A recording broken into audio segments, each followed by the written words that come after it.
Në qytetin e Vlorës, marrëdhëniet midis fëmijëve po përjetojnë ndryshime të ndjeshme. Nga fëmijësia tradicionale me dyer të hapura dhe biseda në obor, sot shumë banorë ndihen të distancuar dhe më të rezervuar. Qytetarët tregojnë për Blu Televizion se ritmi i shpejtë i jetës dhe ndryshimet sociale kanë zbehur kontaktet e përditshme, por shpirtin e solidaritetit ende nuk e kanë humbur. Tani mundohen të gjithë njerëzit mundohen që të kenë marrëdhënie të mira, por është e vetë koha na ka diktuar që të bëjmë një jetë të mbyllur.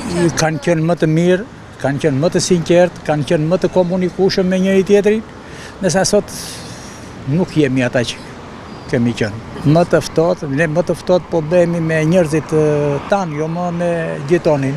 Ne kemi shumë të mira, kemi komshi shumë të mirë, varet edhe janë karaktere të ndryshme. Atëre ishim më të dashur, më të sinqert, ishin komunikues. Merr një lejën e zakonshme, i thoshe urdhëro çelësat se unë do të shkoj 20 ditë ke familje apo ande nga isha domethënë për atë punë.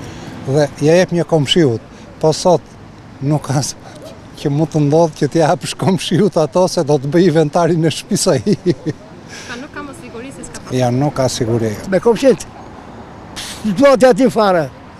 Unë jam lindur rritur në Vlorë, edhe problem nga Vlorë, kështu që ka e kultura. Marrëdhënien me fëmijët ishin si vëllezër, ishim si një familje, po nuk e di, besoj dhe tani, nuk duhet jenë të këqija. Po ti jesh banor i qytetit, ndërsa të ardhurit është që ke vështirë. Ka patur shumë miqësi, shumë afrimitet, ka patur me fëmijët. Megjithse koha, teknologjia dhe mënyra e jetesës kanë sjellë ndryshim të thellë në marrëdhëniet mes fëmijëve, nevoja për afërsi njerëzore dhe mbështetje të ndërsjellë mbetet por aq e fortë sa dikur. Ringjallja e frymës komunitare mbetet ende një sfidë, por edhe një mundësi për të rikthyer vlerat që kanë mbajtur gjallë lagjet e qytetit ndër vite.